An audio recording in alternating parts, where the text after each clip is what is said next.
Bismillahirrahmanirrahim. Assalamualaikum warahmatullahi wabarakatuh. Perkenalkan, nama saya Siti Nur Alisa dengan NIM 220407502005 dari kelas M221. Nah, kali ini saya akan menjawab 10 pertanyaan untuk memenuhi UTS evaluasi pembelajaran di SD dengan dosen pengampu tutoran Faida Yusuf MPD. Baik, pertanyaan pertama, apa perbedaan pengukuran, penilaian, tes, dan evaluasi? Berikan contohnya. Pengukuran adalah penentuan besaran, dimensi, atau kapasitas, biasanya terhadap suatu standar atau satuan pengukuran. Pengukuran tidak hanya terbatas pada kuantitas fisik, tetapi juga diperluas untuk mengukur hampir semua benda yang bisa dibayangkan. Contohnya dalam proses pembelajaran, yaitu dari 50 soal pilihan ganda, dia mendapat skor 48. Yang kedua, penilaian. Penilaian adalah penerapan berbagai cara dan penggunaan beragam alat penilaian untuk memperoleh informasi tentang sejauh mana hasil peserta didik atau capaian kompetensi peserta didik. Contohnya, skor yang diperoleh telah diolah, dia mendapat nilai yang sangat baik. Yang ketiga, tes.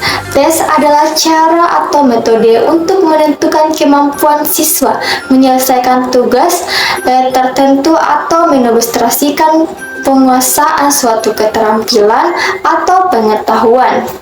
Contohnya, memberikan tugas pilihan ganda mudah untuk diperiksa. Yang keempat, evaluasi. Evaluasi adalah kegiatan mengukur dan menilai.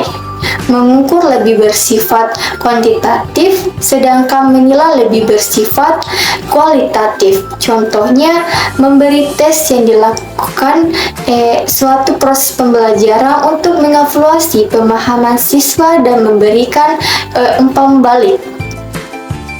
Yang kedua, jelaskan prinsip-prinsip dasar evaluasi. Yang pertama, continue evaluasi. Tidak boleh dilakukan secara insidental karena pembelajaran itu sendiri adalah suatu proses kontinu. Yang kedua, kooperatif. Prinsip ini menyatakan bahwa dalam kegiatan evaluasi, guru hendaknya bekerja sama dengan semua pihak seperti orang tua, sama guru, kepala sekolah, dan termasuk peserta didik itu sendiri. Yang ketiga, komprehensif.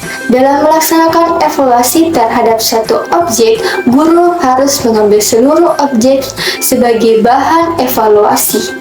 Yang keempat, adil dan objektif. Dalam melaksanakan evaluasi, guru harus berperilaku adil tanpa pilih kasih. Yang kelima, praktis. Praktis mengandung arti mudah dipahami dan digunakan baik oleh guru itu sendiri yang menyusun alat evaluasi maupun orang lain yang menggunakan alat tersebut. Yang ketiga, sebutkan dan jelaskan jenis-jenis evaluasi dalam pembelajaran. Yang pertama, evaluasi formatif. Evaluasi formatif adalah evaluasi yang ditujukan untuk memperbaiki proses belajar mengajar. Yang kedua, evaluasi sumatif adalah evaluasi yang ditujukan untuk keperluan menentukan angka kemajuan atau hasil belajar siswa. Yang ketiga, evaluasi diagnostik. Evaluasi ini adalah yang ditujukan guna membantu atau memecahkan kesulitan belajar yang dialami oleh peserta didik. Yang keempat, evaluasi penempatan adalah evaluasi yang ditujukan untuk menempatkan siswa dalam situasi belajar atau program pendidikan yang sesuai dengan kemampuannya. Yang terakhir, evaluasi formatif dan evaluasi sumatif. Evaluasi formatif adalah evaluasi yang dilakukan oleh guru selama dalam perkembangan atau dalam kurun waktu proses pelaksanaan program pengajaran semester. Yang kedua, sedangkan evaluasi sumatif adalah evaluasi yang dilakukan oleh guru pada akhir semester. Baik, yang keempat, jelaskan perbedaan evaluasi diagnostik, formatif, dan sumatif. Evaluasi diagnostik yaitu evaluasi yang dilakukan oleh guru pada awal pembelajaran untuk membantu guru merancang kurikulumnya sesuai dengan kebutuhan siswa. Yang kedua, evaluasi formatif adalah evaluasi yang dilakukan oleh guru sekolah dalam perkembangan atau dalam kurun waktu proses pelaksanaan suatu program. Sedangkan evaluasi sumatif adalah evaluasi yang dilaksanakan oleh guru pada akhir semester. Yang kelima, jelaskan tujuan evaluasi.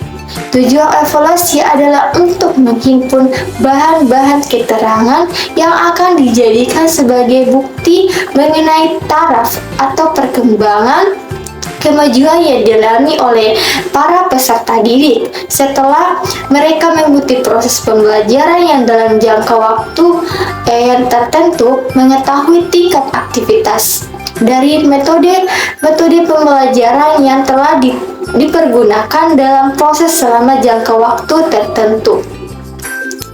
Yang keenam, jelaskan sasaran evaluasi. Sasaran evaluasi pembelajaran adalah aspek-aspek yang terkandung dalam kegiatan pembelajaran, seperti yang pertama, tujuan pembelajaran. Yang kedua, unsur dinamis. Pembelajaran dapat juga disebut dengan sumber belajar. Yang ketiga, pelaksanaan pembelajaran dapat diartikan sebagai interaksi antar sumber belajar dengan dengan peserta didik. Yang keempat, kurikulum. Kurikulum dipandang sebagai rencana tertulis, yakni perangkat komponen pembelajaran yang diuraikan secara tertulis di buku. Yang ketujuh, jelaskan fungsi evaluasi pembelajaran bagi peserta didik dan bagi siswa. Yang pertama, untuk mengukur kemajuan dan perkembangan peserta didik setelah melakukan kegiatan belajar dan mengajar selama jangka waktu tertentu. Yang kedua, untuk mengukur sampai di mana keberhasilan peserta didik dalam pengajaran yang digunakan. Yang ketiga, sebagai bahan pertimbangan dalam rangka melakukan perbaikan proses belajar mengajar. Yang kedelapan, jelaskan klasifikasi evaluasi menurut fungsinya. Yang pertama, psikologi untuk kerangka acuan melangkah menuju tujuan pendidikan. Yang kedua, didaktik untuk motivasi belajar kepada peserta didik, memberikan pertimbangan, memberi bahan pengajaran dan bimbingan khusus kepada peserta didik. Yang ketiga, administratif untuk pengisian buku rapor, menentukan indeks prestasi, penilaian STTB dan tentang kenaikan kelas. Yang kesembilan, jelaskan prosedur evaluasi pembelajaran dan berikan contohnya. Nah, seperti yang diketahui, prosedur evaluasi pembelajaran adalah sebagian dari prosedur pembelajaran yang digunakan untuk menilai kinerja siswa dalam mengikuti dan memahami materi yang dijelaskan. Seperti pengenalan materi, guru menjelaskan materi yang akan dipelajari dan menjelaskan tujuan dari materi tersebut. Yang kedua, pengajaran, guru mengajar materi dengan menggunakan berbagai macam teknologi pendidikan yang tepat seperti gambar, video, animasi. Yang ketiga, pelaksanaan evaluasi. Guru menggunakan berbagai metode evaluasi seperti ujian, tugas, praktikum, dan tes. Yang 10, jelaskan apa itu tes dan non-tes dan berikan contohnya. Yang seperti diketahui, tes adalah suatu cara atau alat untuk mengadakan penilaian yang berbentuk suatu tugas atau serangkaian tugas yang harus dikerjakan oleh siswa atau sekelompok siswa sehingga menghasilkan nilai tentang tingkah laku atau prestasi siswa. Contohnya tes tertulis, pertanyaan pilihan ganda, pertanyaan esai, atau pertanyaan singkat yang bisa pemahaman peserta dalam proses pembelajaran. Yang kedua, non-tes adalah suatu teknik penilaian yang biasanya dipergunakan untuk mendapat informasi secara menyeluruh tentang keadaan peserta didik. Contohnya diskusi kelompok dan wawancara. Mungkin itu saja.